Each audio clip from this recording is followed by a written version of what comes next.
Hey everyone, here is one another video on life of Vivekananda.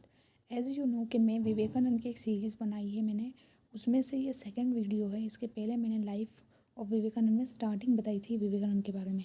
Today we are going to study about Vivekananda, then उसके बाद में उनकी life as an monk. अब आपको मैं बताती हूँ कि इनका एक अच्छा इसमें कोट लिखना रह गया है, तो quote also it is here कि उनका एक बहुत फेमस कोट है and that is condemn none. ये बहुत अच्छी लाइन इन्होंने लिखी है, देखो, अराइज अवेक। एंड वो वाला जो कोट है लंबा सा एक, वो वाला कोट मैंने प्रीवियस वीडियो में बताया था, वो तो नॉर्मल सभी जानते हैं उस वाले कोट को, कि अपने लक्ष्य को प्राप्त करने तक उठो, कभी भी रुको मत, कंटिन्यूसली अपने लक्ष्य को जब तक पा ना लो तब तक भी ठहरो मत, बिल्कुल भी चलते रहो। अब एक कोट है इनका, दैट इज़ कंडेम नन, किसी की भी निंदा मत करो।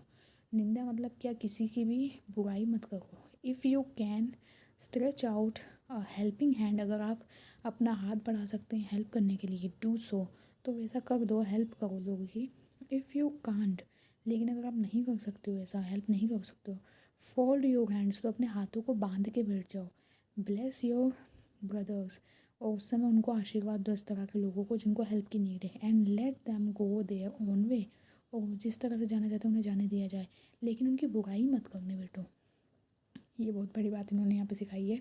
फिर आते हैं एक और विवेकानंद के बारे में, मतलब विवेकानंद के दूसरे कोट के ऊपर और उनके एक्सप्लेनेशन पे। पहले मैं कोट ही बता देती हूँ। Experience is the only teacher we have. Experience एकमात्र ऐसा शिक्षक है जो हमारे पास होता है। एक्सपीरियंस मतलब क्या, आपको कर करके आना, कोई भी चीज़ कर करके सीखना। We may talk and reason all our lives, हम पूरे टाइम बातें कर सकते हैं, रीज़न दे सकते हैं, पूरी लाइफ हमारी हो जाएगी बात करने में, रीज़न देते रहने में। But we shall not understand a word of truth, लेकिन हम शायद एक शब्द भी नहीं जान पाएंगे सच्चाई का। इसलिए एक्सपीरियंस से सीखने की कोशिश करो, ना कि बैठ के बातें बनाओ। एंड विवेकानंद के बारे में देखते हैं। Considered to be the chief disciple of the Hindu mystic Ramakrishna. Ramakrishna जो थे, रामकृष्ण परमहंस, जिनका नाम आपने सुना होगा, वो विवेकानंद के गुरु थे। तो उनके बहुत ही परम शिष्य हिंदू मिस्टिक जो हैं रामकृष्ण, मतलब जो इतने बड़े साधु सन्यासी माने जाते हैं, उनके शिष्य हैं, ये डिसाइपल हैं उनके Vivekananda. He laid the foundation for twin spiritual organisation. उन्होंने दो ऑर्गेनाइजेशंस का फाउंडेशन किया था, या उनकी स्थापना की थी। पहला था रामकृष्ण मठ, जिसको मोनेस्ट्री कहते हैं, रामकृष्ण मठ के नाम से, एंड रामकृष्ण मिशन, और दूसरा था रामकृष्ण मिशन। ये दो थे। इन बातों का ध्यान रखना। ये आपने सोशल साइंस में बहुत पहले पढ़ा होगा, बट एक्चुअल में क्या होता है ना कि अभी के टाइम में कई बार ये विवेकानंद जैसे एक नॉर्मल पर्सनालिटी, नॉर्मल तो नहीं कहेंगे, मतलब एक बड़ी कॉमन बात है, लेकिन कई बार लोगों को इतना भी, या बच्चों को ये भी नहीं पता होता है जब वो इंटरव्यू देने जा रहे होते हैं, कि विवेकानंद के बारे में डिटेल्ड एनालिसिस उनको नहीं पता होता है। और फिर इंटरव्यू में या कहीं पे भी ऐसी चीज़ पूछ ली जाती है तो उन्हें नहीं आता समझ में कि क्या बोलें। उस समय पे आपको इस वीडियो बड़ी हेल्प करेगी, तो please do watch this video, क्योंकि इसमें कुछ ऐसी मैं चीज़ें भी बताऊँगी जो नॉर्मली लोगों को नहीं पता है। फॉर एग्ज़ाम्पल, हमें यहाँ पे रामकृष्ण के दो मठों के बारे में पता चला, Ramakrishna Math and Ramakrishna mission. Last video में मैंने आपको बताया था that Vivekananda was involve in boxing and wrestling also.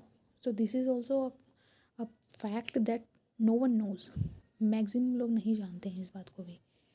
He was addressed as Swami. अब किसको स्वामी बुलाया था? विवेकानंद को स्वामी के रूप में स्वामी नाम दिया गया था। A title given to Hindu ascetics. Hindu ascetics मतलब इन्हीं को एक टाइटल दे दिया गया था। अब आते हैं लाइफ एज मॉन्क। यहाँ पे अगेन एक कोट है उनका, all power is within you. हर तरह की पावर आप ही के अंदर है। You can do anything and everything. आप कुछ भी कर सकते हो और सब कुछ कर सकते हो। मतलब एनी थिंग मतलब कुछ भी ऐसा जो असंभव से असंभव भी चीज़ है ना, वो भी आप कर सकते हो, सब कुछ कर सकते हो आप। यहाँ पे स्वामी विवेकानंद का देखो आप सिग्नेचर है। ओके, अब लाइफ एज मॉन्क देखते हैं। ट्रेवल्स इन इंडिया, तो and to the world's parliament of religions in Chicago. अब आपको ये तो पता है कि शिकागो के हिंदू धर्म सम्मेलन में उनका कितना बड़ा नाम हुआ था। ओके, तो उसी के बारे में है ये।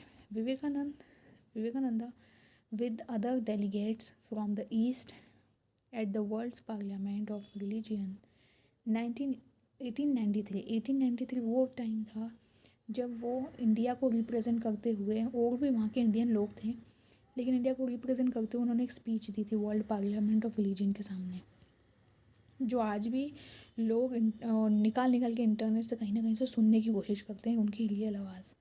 Vivekananda with other delegates from the east at the world's parliament of religions 1893 delegates from left Narasimhacharya, Lakshmi Narayan, Vivekananda, Anagarika, Dharmapala and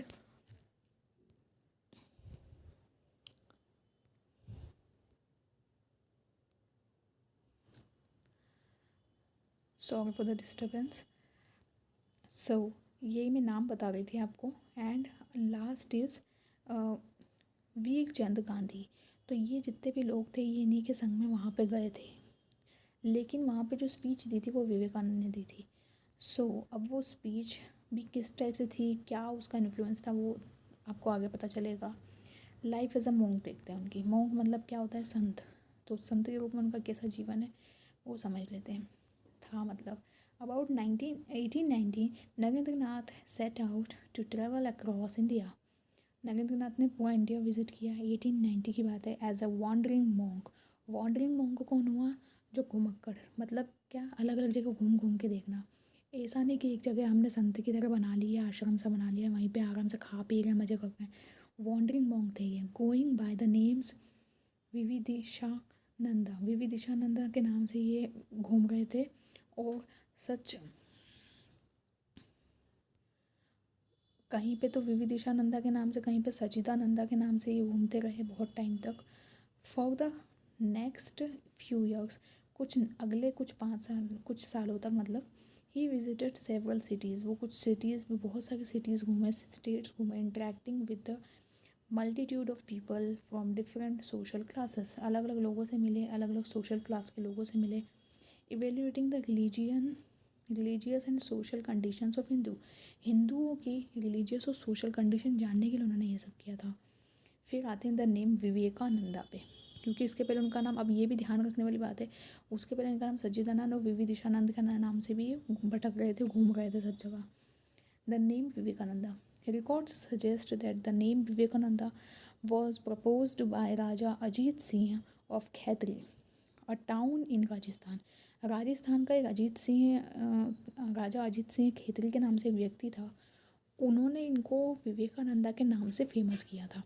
मतलब विवेकानंद का नाम पड़ गया था उन्हीं की तरफ से। अब आपसे पूछा जा सकता है ये भी क्वेश्चन कि विवेकानंदा का नाम विवेकानंदा किसने रखा? तो that was Raja Ajit Singh of Khetri, Raja Ajit Singh ने। ठीक है। One of the monks followers, जो कि मॉन्क का ही फॉलोवर्स था, मतलब संतों का ही फॉलोवर्स था, and well wishers, before the monk set off for the 1893 world's parliament of religions in Chicago. तो वो जब जाने वाले थे वहाँ से, तो उसके पहले ही इतना बड़ा फ़ैन हो गया था कि इसने नाम डिसाइड कर लिया था।